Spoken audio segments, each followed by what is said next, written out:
Indikasi dari root planning itu ada edema dan inflamasi jaringan, pocket dangkal 1-3 mm, supraponi pocket, sebagai bagian dari persiapan awal sebelum memulai prosedur bedah dalam upaya mencapai kualitas jaringan yang dapat ditangani dengan mudah. Selanjutnya, perlekatan progresif atau kehilangan tulang alveolar dan peningkatan level mikroorganisme patogen. Kontraindikasinya itu ada jaringan fibrotik, pocket dalam, dan keterlibatan furkasi. Alat dan bahan terdiri dari alat standar, bone probing, ultrasonic scaler, manual scaler, saliva ejector, rubber polishing cup, sarung tangan, masker, pelindung wajah, povidone iodine, syringe, obat antimikrobial, dan bahan poles. Aplikasikan larutan antiseptik pada gigi dan gingiva sebelum dilakukan perawatan. Pada tahap awal, didahului dengan eksplorasi atau pencarian jejak kalkulus di permukaan gigi dan akar menggunakan sonde atau prop, dilakukan dengan tekanan ringan dan stabil.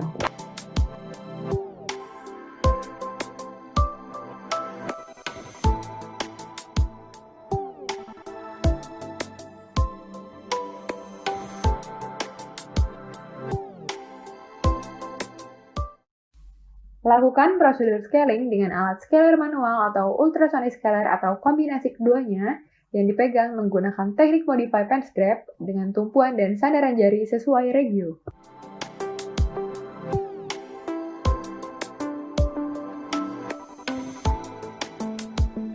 Lakukan prosedur root planning dengan cara yang sama seperti scaling dengan blade dimasukkan dengan pelan ke dalam junctional epithelium. Lakukan prosedur penghilangan kalkulus menggunakan scaling stroke dengan tekanan lateral yang ringan, terkontrol, dan berulang hingga kalkulus terangkat dan permukaan akar menjadi bersih dan halus. Eksplorasi kembali dengan sonde atau prop untuk mengetahui apakah masih terdapat kalkulus yang tersisa. Setelah dipastikan tidak ada kalkulus yang tersisa, lakukan polishing atau pemolesan gigi dengan rubber cup dan pasta poles. Dapat ditambahkan juga obat antimikrobial untuk mengontrol bakteri penyebab penyakit periodontal.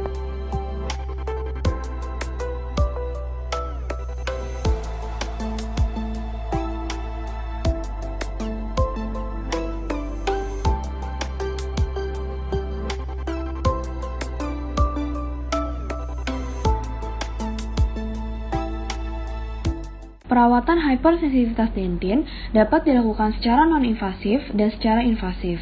Perawatan non-invasif ada dua macam, yaitu desensitizing toothpaste yang dilakukan oleh pasien di rumah, atau yang kedua adalah topical agent yang dilakukan oleh dokter gigi di klinik.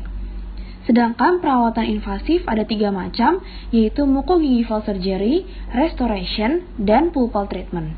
Indikasi dari desensitisasi itu ada hipersensitivitas dentin yang disebabkan karena resesi gingiva kelas 1 dan 2 tanpa disertai adanya abrasi. Kontraindikasinya itu ada karies gigi yang abrasif, gigi yang fraksi, terdapat garis fraktur pada gigi, dan resesi gingiva kelas 3 dan 4. Alat dan bahan yang digunakan ada alat standar seperti sonde, kaca mulut, pinset, saliva ejector, brush, microbrush, cotton pellet, cotton roll, dan desensitizing agent atau 5% sodium fluoride varnish. Untuk mengetahui area gigi yang mengalami hypersensitivitas, dapat dilakukan pemeriksaan objektif, yaitu salah satunya dengan menggunakan air spray.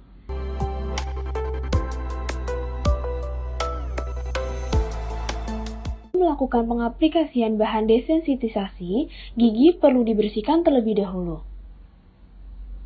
Kemudian bilas dengan air.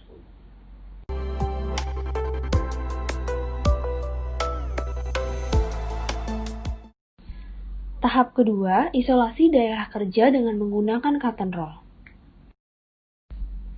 Tahap selanjutnya, mengambil bahan desensitisasi dengan menggunakan aplikator.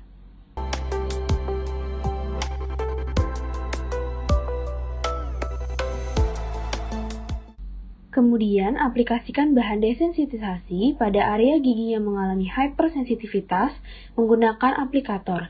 Dapat berupa brush seperti pada di video atau dengan microbrush. Setelah itu, instruksikan pasien untuk tidak makan dan minum selama 1 jam.